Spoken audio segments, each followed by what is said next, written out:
Bismillahirrahmanirrahim. Assalamualaikum warahmatullahi wabarakatuh. Perkenalkan, nama saya Tunggul Sri Agustiningsih. Saya adalah dosen dalam bidang keperawatan. Di sini saya akan menyampaikan salah satu mata kuliah yang saya ampu, yaitu mata kuliah keperawatan anak.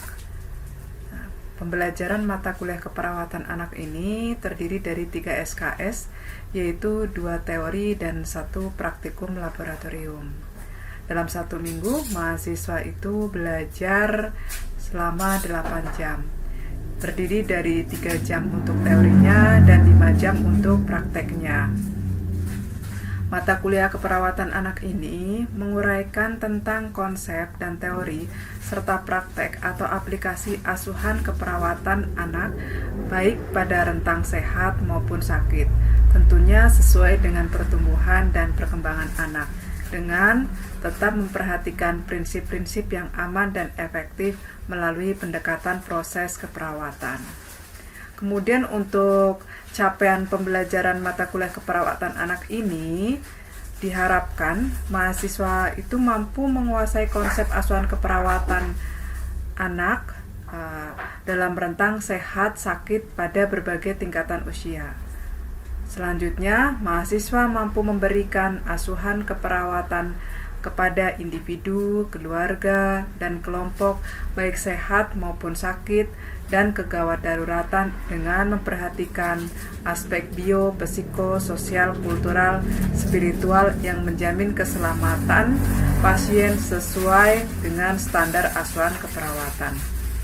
Selanjutnya, capaian dari mata kuliah pembelajaran keperawatan anak ini yaitu mahasiswa mampu mengelola asuhan keperawatan sesuai dengan kewenangan klinis. Berikutnya, mahasiswa mampu menyelesaikan pekerjaan berlingkup luas dengan menganalisis data serta metode yang sesuai dan dipilih dari beragam metode yang sudah maupun belum baku dan dengan menganalisis data. Kemudian, mahasiswa mampu menunjukkan kinerja dengan mutu dan kuantitas yang terukur.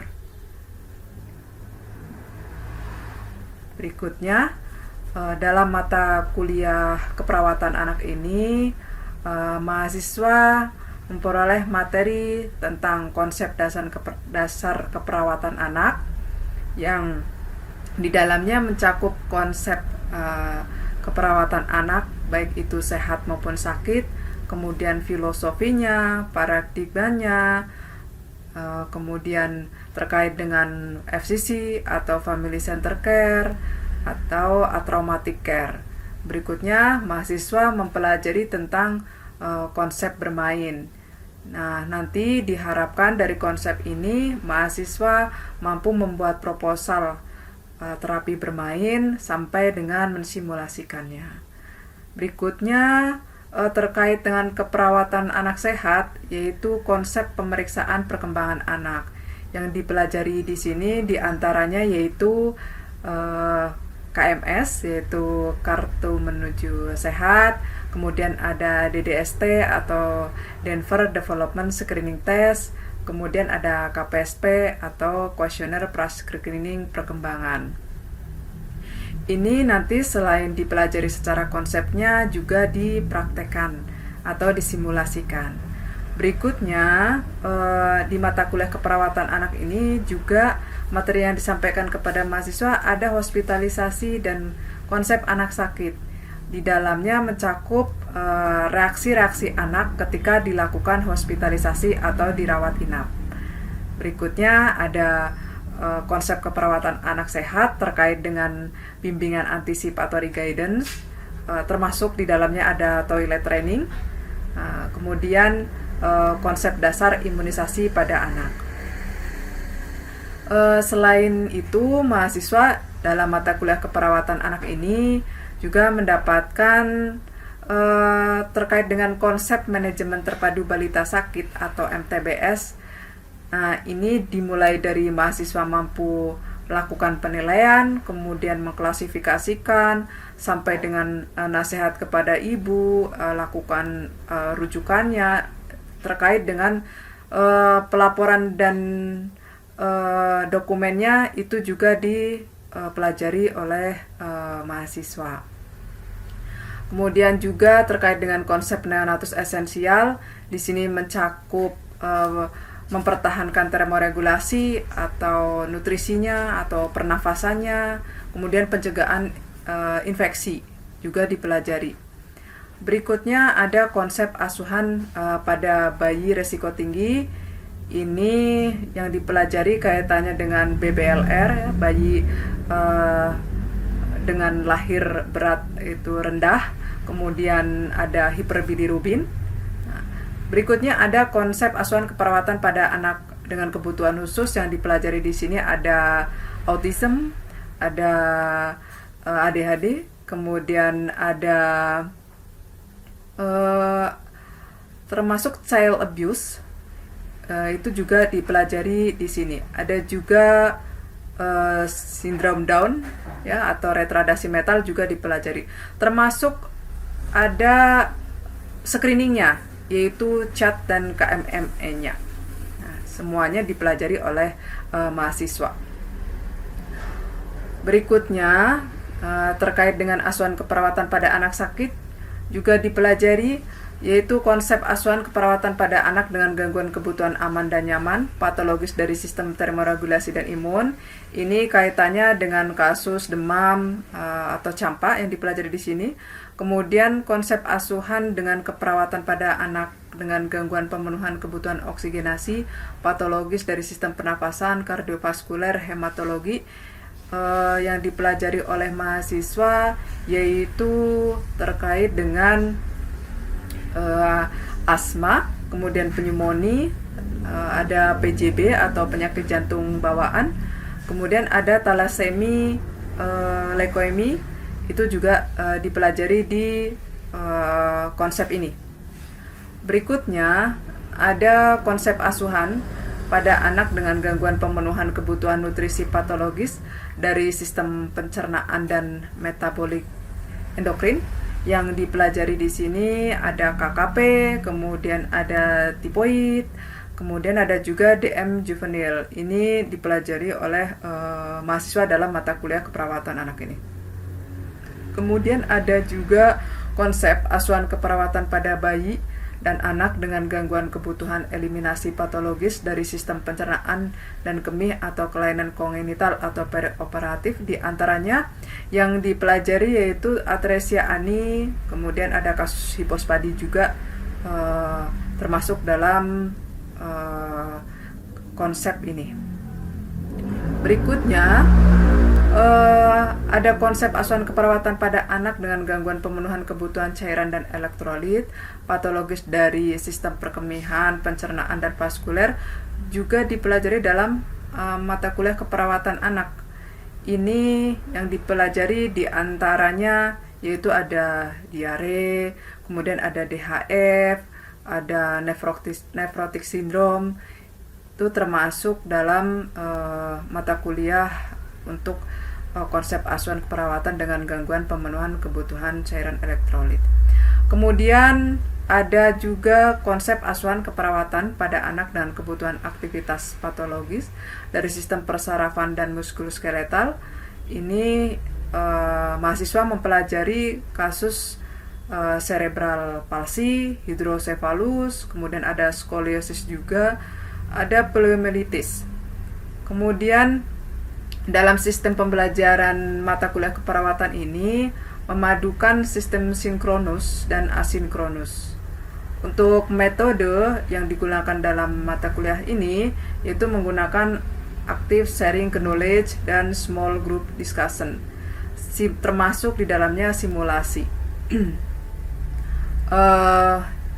Dalam penggunaan medianya untuk mata kuliah keperawatan ini menggunakan LMS, kemudian ada Zoom, ada Google Meet, WA video call, ada Google Classroom juga. Nah, ini beberapa yang digunakan dalam pembelajaran mata kuliah keperawatan anak. Baik itu luring, daring, ini diharapkan mampu menjaga interaksi antara dosen dengan mahasiswa. Berikutnya terkait dengan sistem penilaian, ini penilaian untuk mahasiswa dalam mata kuliah keperawatan anak ini termasuk penugasan. Ini ada individu dan kelompok, ada ujian tengah semester, ada juga ujian akhir semester. Untuk teorinya ini bobotnya 67%, kemudian terdiri dari yang UTS-nya itu penilaiannya 40%, UAS-nya 40%, dan untuk penugasannya 20%. Untuk teori batas kelulusannya yaitu 68, nilainya dengan nilai mutu 2,76, walaupun ini masih C sudah disebut lulus. Kemudian untuk penilaian praktek laboratorium bobotnya yaitu 33%. Ini terdiri dari skillnya yaitu 70%, pelaporannya 30%. Batas mahasiswa disebut lulus dalam praktek yaitu 75. Dengan nilai mutunya 3,25, ini masuk ke B. Dalam pemberian penilaian, selain yang di atas ini, presensi mahasiswa juga termasuk di dalam penilaian. Untuk sistem indikator beserta jenis penugasan, baik itu individu atau kelompok, selalu kita diskusikan bersama dengan mahasiswa dalam forum kontrak perkuliahan.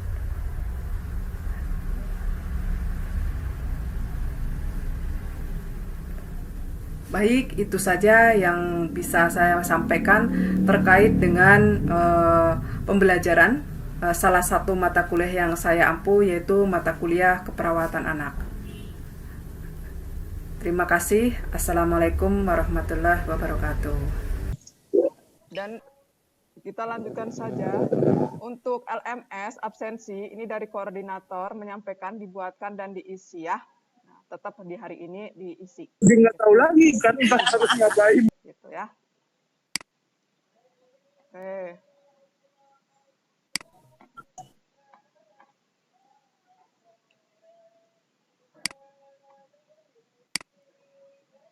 Kita mau masuk yang tadi aja.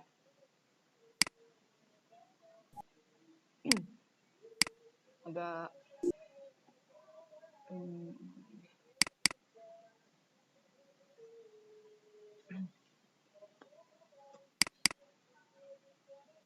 nanti kalau ada yang perlu ditanyakan, kalaupun misalkan belum jelas bisa melalui WA atau handphone, silahkan Kak, atau video call boleh langsung. Sudah terlihat belum materi saya?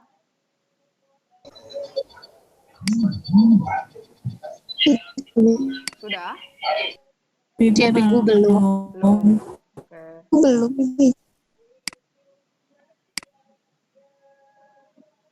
Kalau nanti selesainya lebih cepat, berarti kita sambung. Kalau rapatnya udah selesai.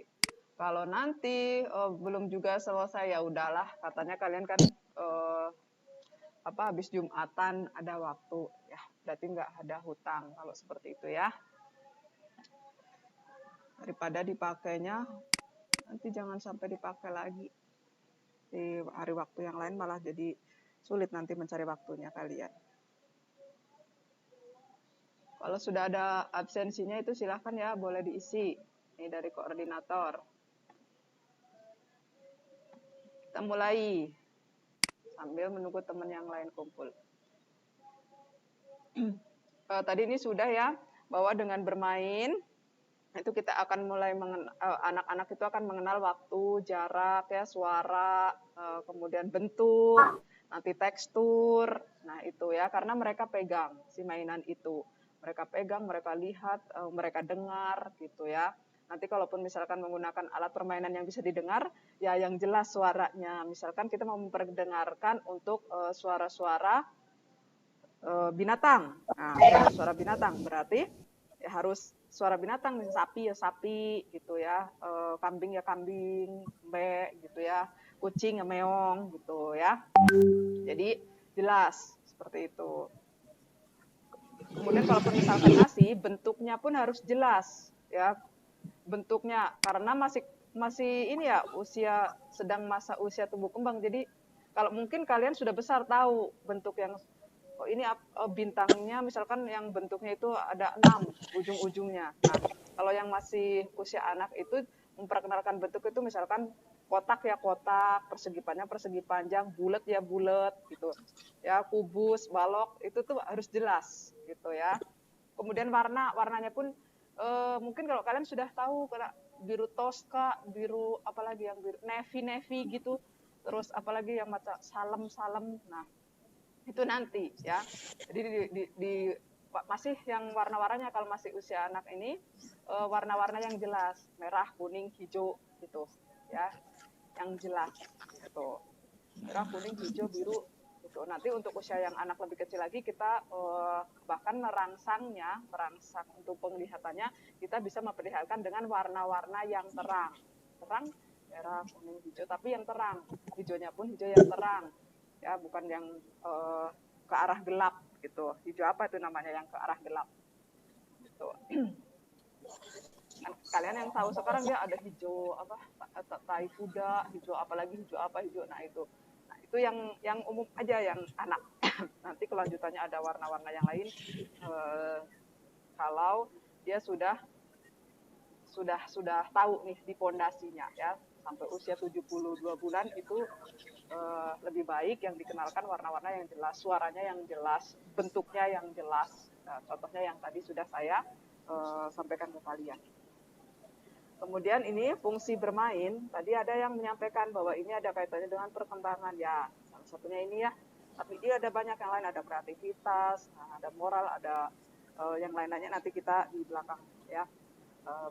Kalian selanjutnya juga bisa sambil baca gitu ya.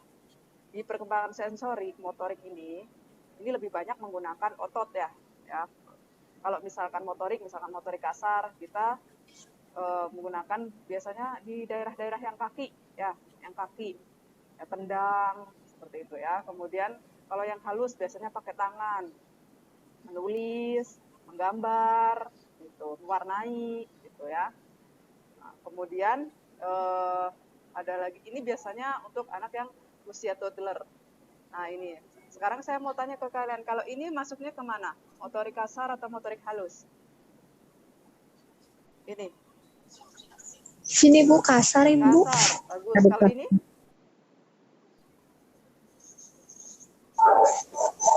Motorik kasar. Kasar juga.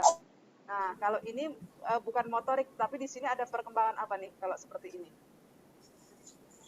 Izin Ibu, sosialisasi. Sosial, betul. Ya, ini ada kalau ini kasar halus.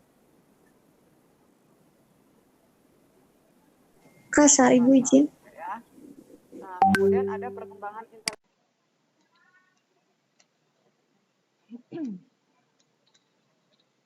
Citra, ini lemari yang ini kuncinya di mana, Cit? Kunci yang ini. Aku mau ngambil ini harddisk.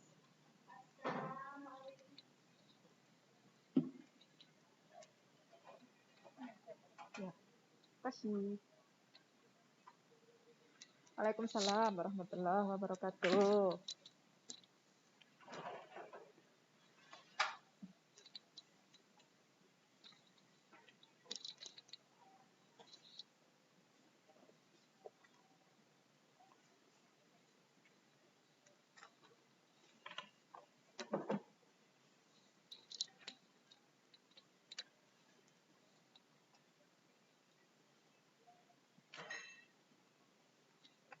Siam.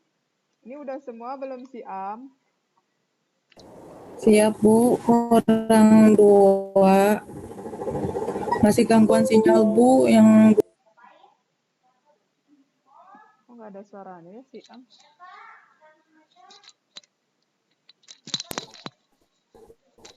siap Bu.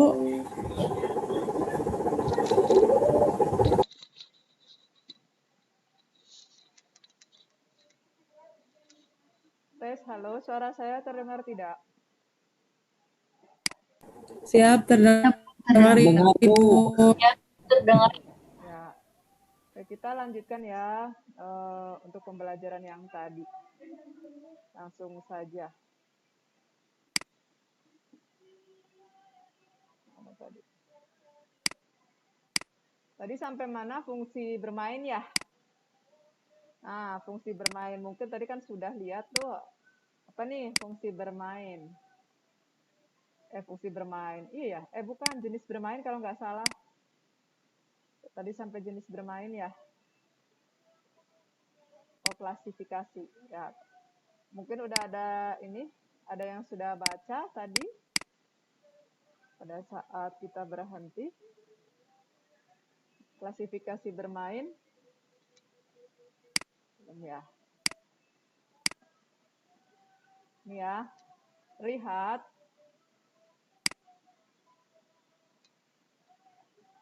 Terlihat? Siap, Bu, terlihat.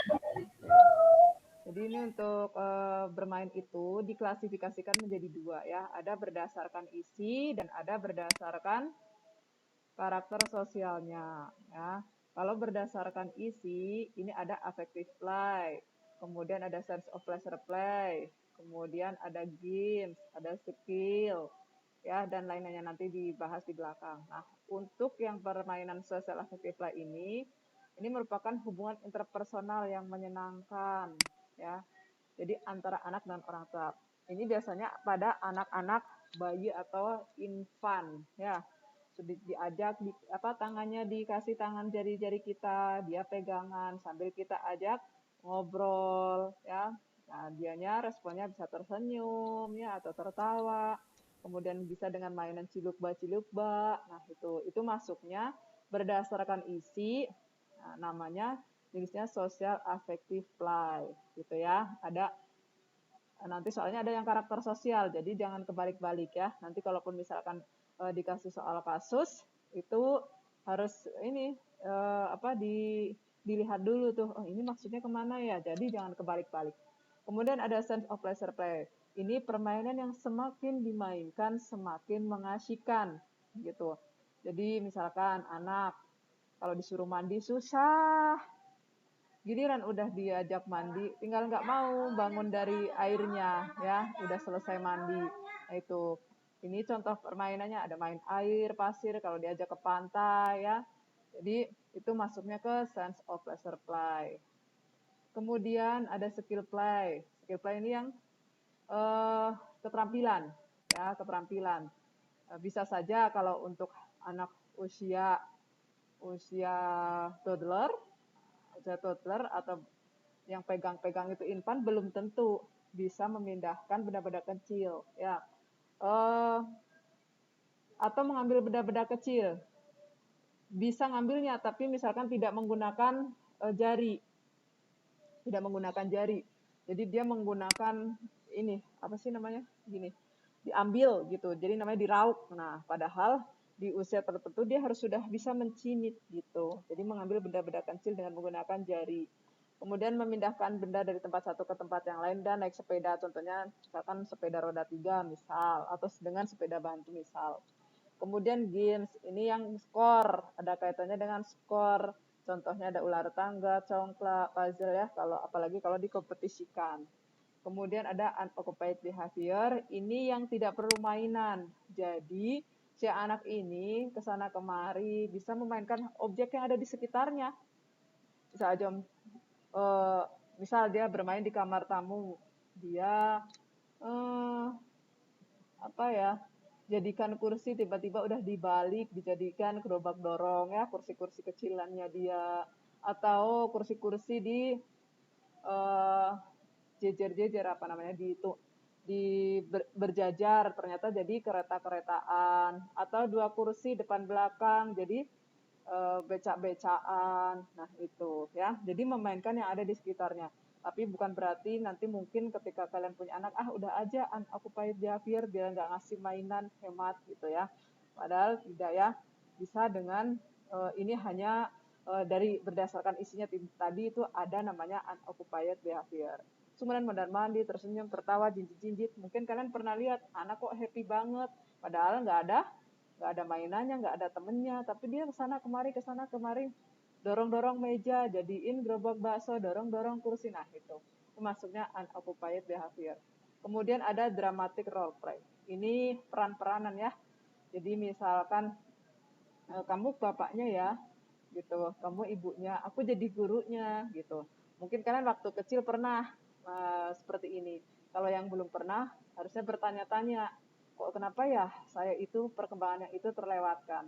Karena dampaknya bisa saja sekarang, gitu ya.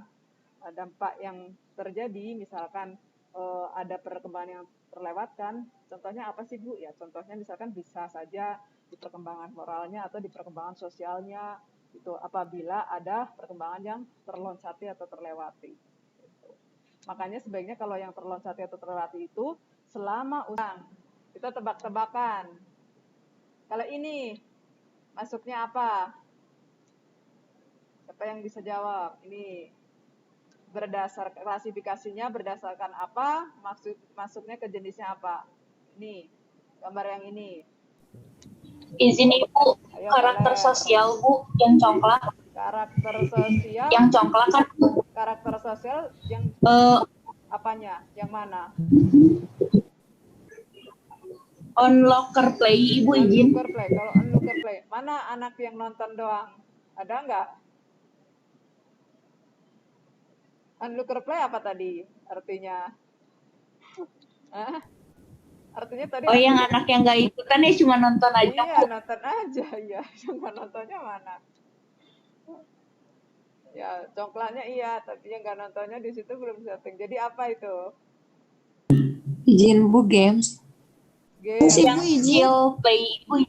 Ke games. Games itu masuknya kemana kalau games? Izin Ibu yang berdasarkan isi. Berdasarkan isinya, betul ya. Di situ mengumpulkan skor. Yang kedua, nih, mau saya kelihatan kan? Ini apa? Yo, kalian main apa beda ya sekarang ya sama nah, gitu. Sekarang kan tebak-tebakannya kan belajar ilmu ya yang tadi udah didapatkan. Apa ini? Yang nomor 2. Dari video tadi bisa ya? Ibu bisa. Ya, Bisa, bisa oke. Ibu. Itu kalau yang bermain tadi itu nanti yang dibikin proposal, nanti di proposalnya itu ada leader, co-leader, itu nama-nama kalian, siapa yang jadi leadernya, co-leadernya gitu ya. Tuh, makanya tadi kenapa saya sampaikan saya sampaikan yang video ini karena kan banyak ya video-video yang sudah dibuat juga yang termasuk di lapangan, itu saya karena seizin Bu Imasnya di sana. Karena sebenarnya itu tidak boleh, tapi saya minta mahasiswa untuk memvideokan. Tapi kalau di ruangan itu tidak boleh, gitu ya. Di ruangan di ruangan langsung ke pasiennya itu pas waktu terapi berkelompok saja. Terapi kelompok bermain.